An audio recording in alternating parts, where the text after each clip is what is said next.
जय श्री राधे भक्तों। श्रीमद देवी भागवत के छठे स्कंद की कथाओं का हम श्रवण कर रहे थे और अध्याय 7 तक की कथा हम सुन चुके हैं, जिनकी लिंक हमने आपको डिस्क्रिप्शन में दे दी है। आप वहां पर जाकर के सुन सकते हैं। आज हम आपके लिए यहाँ पर लेकर आए हैं अध्याय 8 और 9 की कथा। तो चलिए शुरू करते हैं। व्यास जी कहते हैं, राजन, इसके बाद नहुष ने सुना कि शची बृहस्पति जी की शरण में चली गई, तब वह उन पर झल्ला उठा। उसने देवताओं से कहा, यह बिल्कुल निश्चित है कि मेरा हाथ बृहस्पति का वध हो जाएगा। कारण मैंने सुना है इस मूर्ख ने अपने घर में शची को सुरक्षित रखने की व्यवस्था कर ली है। उस समय नहुष की आकृति महान भयंकर हो रही थी, क्रोध से वो जल रहा था। उसकी ऐसी स्थिति देखकर देवता और ऋषि साम नीति का प्रयोग करते हुए नहुष से कहने लगे, हे राजेंद्र, तुम क्रोध दूर करो। ये खोटी बुद्धि सर्वथा त्याज्य है। पराई स्त्री के साथ प्रेम करने की धर्मशास्त्रों में घोर निंदा की गई है। शची परम पतिव्रता है, उनका आचरण बड़ा पवित्र है। इस समय तुम्हें त्रिलोकी की राज्य सुलभ है। तुम बड़े धार्मिक राजा हो। यदि तुम जैसा नरेश धर्म से विचलित हो जाएगा तो निश्चय है कि प्रजा नष्ट भ्रष्ट हो जाएगी। राजा को चाहिए कि सम्यक प्रकार से सदाचार का पालन करे, तब पति पत्नी दोनों में आपस समान प्रेम होता है, तभी दोनों अत्यंत सुखी होते हैं। इसलिए देवेंद्र, तुम्हारे मन में पराई स्त्री से मिलने की जो इच्छा उत्पन्न हुई है उसे त्याग दो। श्रेष्ठ आचरण का पालन करो, क्योंकि इस समय तुम एक महान श्रेष्ठ पद पर प्रतिष्ठित हो। पाप कर्म करने से संपत्ति क्षीण होती है और पुण्य करने से बढ़ती है। इसलिए नीच कर्म का परित्याग करके तुम्हें सात्विक बुद्धि का आश्रय लेना चाहिए। नहुष ने कहा, देवताओं, शची तो मेरे पास आ ही जाए। ऐसा करने से तुम्हारी ही बड़ी भलाई होगी, वह भी परम सुखी हो जाएगी। ऐसा ना होगा तो मेरी अशांति का शमन नहीं हो सकेगा। ये मैं तुम्हारे सामने बिल्कुल सच्ची बात कह रहा हूँ। विनय अथवा बल, किसी भी उपाय का प्रयोग करके तुम अतिशीघ्र शची को यहाँ लाने का प्रयत्न करो। उस समय नहुष काम से आतुर हो गया था। उसकी ये बात सुनकर अत्यंत भयभीत हुए देवताओं और मुनियों ने उससे कहा, ठीक है, शांति पूर्वक इंद्राणी को हम तुम्हारे पास ले आएंगे। यो कहकर वे देवता और मुनि बृहस्पति जी के आश्रम पर गए और उन्होंने सब बातें उनको सुना दी। व्यास जी कहते हैं, देवताओं की बात सुनकर बृहस्पति जी ने उन्हें उत्तर दिया, परम साध्वी शची मेरे यहाँ शरणार्थी बनकर आई है। मैं इनका त्याग नहीं करूंगा। एक उपाय है, एक बार शची राजा नहुष के सामने जाए और उससे कहे कि मैं तुम्हारी सेवा अवश्य करूंगी, परंतु पहले यह पता लगा लूं कि मेरे पति जीवित तो नहीं। संभव है मेरे पतिदेव इंद्र जीवित हों। ऐसी स्थिति में मैं दूसरे को कैसे स्वामी बना सकती हूँ। इसलिए उन महाभाग को खोजने के लिए एक बार मेरे लिए वापस लौटना आवश्यक है। इंद्राणी को चाहिए कि इस प्रकार कहकर नहुष को धोखे में डाल दे। फिर जैसा मैं बताऊं उसके अनुसार पतिदेव को ले आने का प्रयत्न करना चाहिए। इस प्रकार सब आपस में विमर्श करके जितने भी देवता थे वे सब के सब शची के साथ लेकर नहुष के पास पहुंचे। जब उस बनावटी इंद्र नहुष ने देखा कि देवता आ गए और साथ में शची भी है, तब उसके हर्ष की सीमा न रही। वह ठहाका मारकर हंसा और शची से कहने लगा, हे प्रिय, इस समय मैं इंद्र के पद पर प्रतिष्ठित हूँ। देवताओं ने मुझे ये गौरव प्रदान किया। अखिल भूमंडल का शासन सूत्र मेरे हाथ में है, इसलिए अब तुम मेरी सेवा में आ जाओ। नहुष के यूं कहने पर इंद्राणी के शरीर में कपकपी छूट गई। उसका हृदय आतंकित हो गया। फिर संभल कर वे उससे कहने लगीं, देवेश्वर के पद पर शोभा पाने वाले नरेश, आपसे मैं एक अभिलाषित वर की याचना करती हूँ। उस समय तक आप प्रतीक्षा करें, जब तक कि मैं ये निर्णय ना कर लूं कि मेरे पति इंद्र जीवित हैं या नहीं, क्योंकि इस बात का संदेह मेरे मन में बना हुआ है। अभी तक मुझे ठीक ठीक पता ही नहीं कि उनका मरण हो गया अथवा वे कहीं चले गए। शची ने जब इस प्रकार नहुष से कहा, तब उसके मुख पर प्रसन्नता छा गई। बहुत ठीक, ऐसा ही हो कहकर बड़े उत्साह के साथ नहुष ने शची देवी को वहां से जाने की आज्ञा दे दी। उससे छुटकारा पाने पर इंद्राणी तुरंत देवताओं के पास गईं और उनसे कहा, आप लोग बड़े उद्यमशील पुरुष हैं। अब मेरे पति को यहाँ लौटा लाने का प्रयास कीजिए। शची देवी के इस पवित्र और मधुर वचन को सुनकर देवता बड़ी सावधानी के साथ इंद्र के विषय में विचार करने लगे। कर्तव्य निश्चित हो जाने पर वे परम प्रभु भगवान विष्णु के धाम में गए और उनकी स्तुति करने लगे।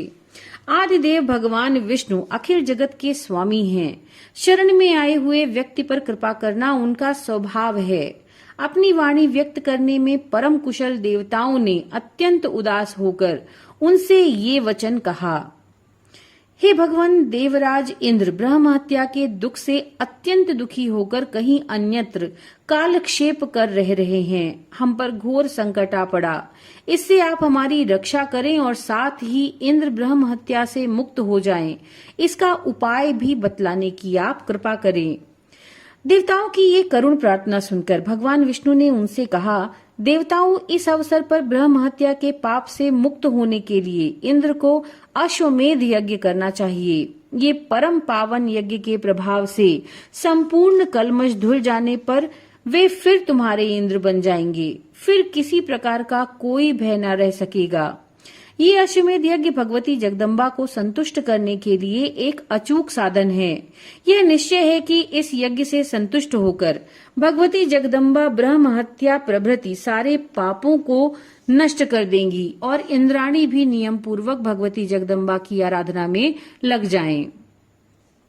भगवती जगदम्बा कल्याणमयी है। इनकी आराधना करने में, सुखी होने में कोई संदेह नहीं। अब अपने ही किए हुए पाप से नहुष को बहुत शीघ्र संहार हो जाएगा।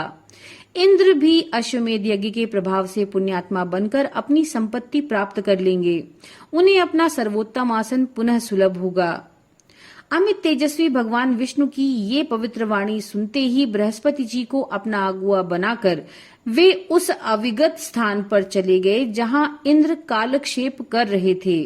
उन्होंने वहां पहुंचकर इंद्र को आश्वस्त दिया और सर्वोत्तम यज्ञ कराने की समुचित व्यवस्था की।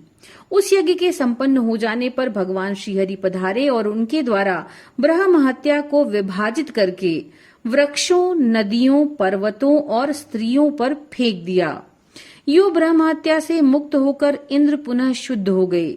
यद्यपि उनकी चिंता शांत हो गई, फिर भी अपने अच्छे दिन की प्रतीक्षा करते हुए वे जल में ही ठहरे रहे। एक कमल का नाल उनका आश्रय बना रहा। कोई भी प्राणी उन्हें देख नहीं सकता था, इसलिए इंद्राणी के दुख का अंत नहीं हुआ। इंद्र के विरह में व्याकुल होकर वे बृहस्पति जी से कहने लगीं, महाराज, अश्वमेध यज्ञ कर चुकने पर भी मेरे पतिदेव सामने क्यों नहीं आते? मैं अपने उन प्राणनाथ को कैसे देखूंगी? इसका उपाय मुझे बताने की कृपा करें। बृहस्पति जी ने कहा, पौलोमी, अब तुम कल्याण स्वरूपिणी भगवती जगदम्बा की आराधना करो। उन्हीं की कृपा से तुम्हारे पुण्यात्मा पतिदेव सामने आएंगे। तुम्हारे द्वारा सुपूजित होने पर भगवती जगदम्बा नहुष की शक्ति को कुंठित कर देंगी। भगवती के प्रयास से मोहित होकर वह नरेश इंद्रपद से च्युत हो जाएगा। हे राजन, बृहस्पति के इस प्रकार कहने पर इंद्राणी ने उनसे मंत्र का पूर्ण ज्ञान प्राप्त किया। पूजन की विधियां समझ ली। योग गुरु के अनुग्रह से मंत्र का ज्ञान हो जाने पर शची ने भगवती भुवनेश्वरी की सम्यक प्रकार से आराधना आरंभ कर दी। उस समय इंद्राणी पूर्ण तपस्विनी बन गईं। उन्होंने अन्य प्रकार के सभी भोग त्याग दिए। अपने प्राणनाथ के दर्शन की लालसा से देवी पूजन में ही उनका सारा समय व्यतीत होने लगा। कुछ दिनों तक आराधना करने के पश्चात भगवती जगदम्बा प्रसन्न हो गईं। उन्होंने इंद्राणी को साक्षात दर्शन दिया। वर देने के लिए पधारी हुई देवी का रूप बड़ा ही मनोहर था। वे हंस पर विराजमान थीं। उनके श्री विग्रह से करोड़ों सूर्यों के समान प्रकाश फैल रहा था। उनमें इतनी शीतलता थी मानो करोड़ों चंद्रमा हों। करोड़ों बिजलियों के एक साथ चमकने के समान उनके शरीर से चमचमाहट निकल रही थी। उन्हें चारों वेद पूर्ण अभ्यस्त थे। उनकी भुजाएं पाश, अंकुश और अभय मुद्रा से सुशोभित थीं। उन्होंने मोती का स्वच्छ हार पहन रखा था जिसकी लंबाई पैरों तक थी। उनका मुख मुस्कान से भरा था। 3 नेत्र मस्तक की शोभा बढ़ा रहे थे। ब्रह्मा से लेकर कीट तक जितने प्राणी हैं, इन सब की जननी कहलाने का सौभाग्य एकमात्र इन्हीं को प्राप्त है। ये करुणा रूपी अमृत की अगाध समुद्र हैं। अनंत कोटि ब्रह्मांडों पर इन परमेश्वरी का नियंत्रण चलता है। इनमें अनंत सौम्य रस भरे हुए हैं, जो सबकी स्वामिनी, सर्वज्ञ, कूटस्थ एवं अक्षरमयी हैं। वे भगवती जगदम्बा प्रसन्न होकर अत्यंत हर्ष प्रकट करती हुई मेघ की भांति गंभीर वाणी में इंद्राणी से कहने लगी। देवी ने कहा, सुंदर कटिभाग से शोभा पाने वाली इंद्र प्रिय, अपना अभिलाषित वर मांगो। मैं तुमसे प्रसन्न हूँ। मैं प्रसन्नता पूर्वक देने के लिए तैयार हूँ, क्योंकि तुमने सम्यक प्रकार से मेरी आराधना की। तुम्हें वर देने के लिए मेरा यहाँ आना हुआ। मैं सुगमता पूर्वक किसी के सामने प्रकट नहीं होती। अनंत कोटि जन्मों के पुण्य संचय होने पर ही प्राणी मेरे दर्शन का अधिकारी होता है। उस समय इंद्राणी भगवती जगदम्बा के सामने हाथ जोड़े खड़ी थी। देवी की आज्ञा देने पर अत्यंत प्रसन्न होकर विराजने वाली उन परमेश्वरी से इंद्राणी ने कहा, माता, पतिदेव का दर्शन मुझे परम दुर्लभ हो गया है। मैं उसी को प्राप्त करना चाहती हूँ। साथ ही मैं यह भी चाहती हूँ कि पापी नहुष से मुझे तनिक भी भय न रहे और पूर्ववत अपने स्थान प्राप्त हो जाए। देवी ने कहा, तुम इस मेरी दूती के साथ मानसरोवर जाओ, जहाँ मेरी एक अचल मूर्ति प्रतिष्ठित है। उस मूर्ति को विश्वकामा कहते हैं। वहाँ इंद्र से तुम्हारी भेंट हो जाएगी। इस समय वे भय से घबराकर महान दुख का अनुभव कर रहे हैं। कुछ ही समय के बाद मैं राजा नहुष को मोहित करने की व्यवस्था करूंगी। अब तुम स्वस्थ हो जाओ। तुम्हारा मनोरथ पूर्ण करने में मैं सचेष्ट हूँ। मेरे प्रयास से मोहित हुआ राजा नहुष तुरंत ही इंद्रासन से च्युत हो जाएगा। व्यास जी कहते हैं, राजन, इसके बाद भगवती जगदम्बा की एक दूती इंद्राणी को साथ लेकर तुरंत उनके पतिदेव के पास पहुंच गई। शची ने पतिदेव का साक्षात्कार किया। भगवती परमेश्वरी का वह विग्रह भी उन्हें दृष्टिगोचर हुआ। उस समय वहीं देवराज छिपकर कालक्षेप कर रहे थे। इंद्राणी के मन में बहुत दिनों से पति के दर्शन की लालसा लगी हुई थी। अभीष्ट कार्य सिद्ध हो गया। इससे वे प्रसन्नता से गदगद हो गईं। हे राजन, विशाल नेत्र वाली इंद्राणी का हृदय चिंता से भरा था। ऐसी अपनी प्राण प्रिया को सामने उपस्थित देखकर इंद्र आश्चर्य प्रकट करते हुए उनसे कहने लगे, हे प्रिय, तुम यहाँ कैसे आ गई? मैं यहाँ हूँ, ये रहस्य तुम्हें कैसे मालूम हुआ? हे शुभानने, मेरे यहाँ रहने की बात जानने में संपूर्ण प्राणी असमर्थ हैं। शची ने कहा, प्रभु, इस समय भगवती जगदम्बा के कृपा प्रसाद से मुझे आपकी जानकारी प्राप्त हुई। उन्हीं की कृपा के सहारे मैं आपको पा सकी हूँ। देवताओं और मुनियों ने नहुष नाम वाले एक राजर्षि को आपके स्थान पर नियुक्त कर दिया। उसके द्वारा मैं अत्यंत कष्ट पा रही हूँ। वह नीच मुझे यूं कहता है कि सुंदरी, तुम मुझे पति रूप में स्वीकार कर लो। मैं ही देवताओं का अध्यक्ष इंद्र हूँ। अब मैं क्या करूँ? इंद्र ने कहा, वरारोहे, जिस प्रकार अनुकूल समय की प्रतीक्षा करते हुए मैं यहाँ ठहरा हूँ, वैसे ही तुम भी अपने मन में धैर्य रखकर कालक्षेप करो। व्यास जी कहते हैं, राजन, परम आदरणीय पतिदेव के यूं कहने पर इंद्राणी के मन का संताप दूर नहीं हुआ। कांपती और लंबी सांस खींचती हुई वे इंद्र से कहने लगी, महाभाग, मैं कैसे रहूं? नहुष अत्यंत दुराचारी है। वर पा जाने से अभिमान में प्रमत्त रहता है। अब इस आपत्ति काल में पति विहीन रहकर मैं कैसे समय व्यतीत करूं? इंद्र बोले, वरानने, मैं तुम्हें उपाय बताता हूँ, उसे करो। तभी इस दुखप्रद समय में तुम्हारे शील की रक्षा हो सकेगी। राजा नहुष बड़ा पापी है। जब बलपूर्वक वह तुम्हें प्राप्त करने की चेष्टा करे, तब प्रतिज्ञा करवा कर उसे धोखे में डाल देना। तुम एकांत में नहुष के पास जाकर कहना कि जगत प्रभु, आप ऐसी दिव्य सवारी से पधारकर मुझे स्वीकार कीजिए जिसे ऋषि ढोते हों। ऐसा होने पर मैं प्रसन्नता पूर्वक आपके वश में हो जाऊंगी, क्योंकि मैं इस प्रकार का नियम बना चुकी हूँ। उस कामांध नरेश द्वारा मुनिलोक पालकी ढोने में नियुक्त किए जाएंगे। ऐसी स्थिति में ये निश्चित है कि उन तपस्वियों के शाप से नहुष जलकर भस्म हो जाएगा। इस कार्य में भगवती जगदम्बा तुम्हारी सहायता करेंगी। भगवती जगदम्बा को स्मरण करने वाला व्यक्ति कभी संकट में नहीं पड़ सकता। यदि कभी दुखदायी समय सामने आ जाए तो यही समझना चाहिए कि इसमें भी हमारा कल्याण ही हेतु है। इसलिए तुम मणि पर्वत पर विराजमान रहने वाली भगवती भुवनेश्वरी की सम्यक प्रकार से आराधना में तत्पर हो जाओ और बृहस्पति जी के कथनानुसार उनका पूजन करती रहो। व्यास जी कहते हैं, इंद्र के इस प्रकार कहने पर शची नहुष के पास चली गईं और देवराज के कथनानुसार नहुष से बोली, इंद्र के वेश में विराजने वाले राजन, तुम्हारी कृपा प्रसाद से मेरे संपूर्ण कार्य सिद्ध हो गए। लेकिन देव, तुम बड़े शक्तिशाली पुरुष हो। मेरे मन में अभी एक मनोरथ छिपा हुआ है, उसे सुनो। मेरी ये अभिलाषा पूर्ण कर दो, फिर तो तुम्हारे अधीन रहना मैं स्वीकार कर लूंगी। तब नहुष ने कहा, चंद्रवदने, तुम अपना वह कार्य बताओ। तुम्हारा मनोरथ सिद्ध करने के लिए मैं अभी तैयार हूँ।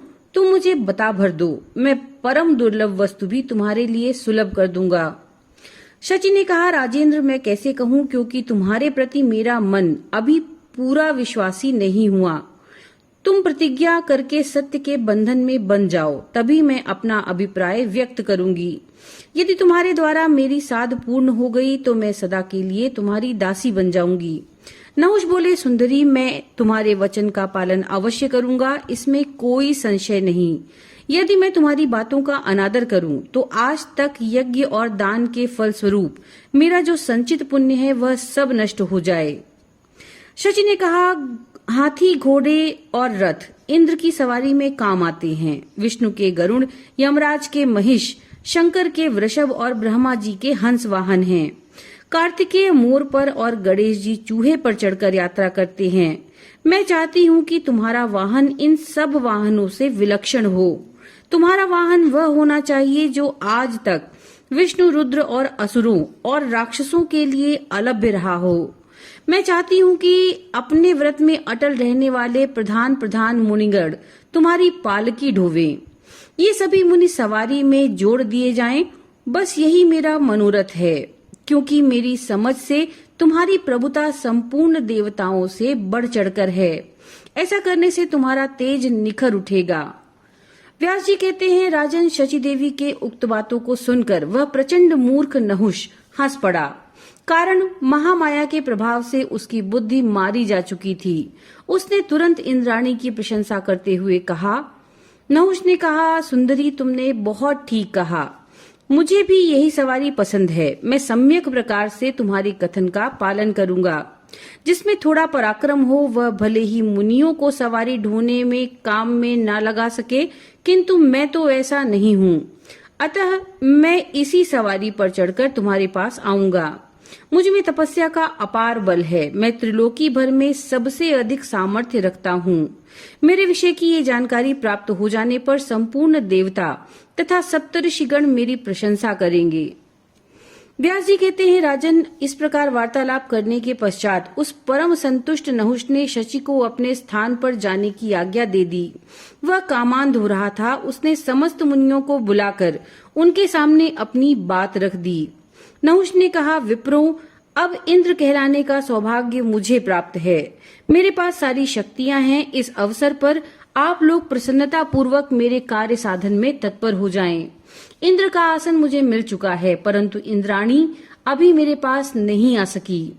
उसके आने का क्या साधन है, इस विषय में पूछने पर उसने प्रेम पूर्वक मुझसे कहा है कि मुनिगण जिस सवारी को चलावे उस पर चढ़कर आप मुझे पाने के लिए पधारिए। आदरणीय मुनियों, मेरा यह कार्य अत्यंत कठिन है, पर आप बड़े दयालु हैं।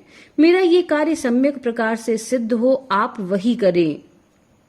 क्योंकि शची में आसक्त मेरा मन निरंतर संतप्त है। इस अवसर पर मेरे परम आश्रय केवल आप ही हैं। इसलिए इस महान कार्य को संपन्न करने की कृपा करें। राजन, उन श्रेष्ठ ऋषियों में अगस्त्य जी सबसे प्रमुख थे। कृपालु होने के कारण अथवा होनहार वश नहुष की यह खोटी बात सुनकर वैसा ही करने के लिए वे सहमत हो गए।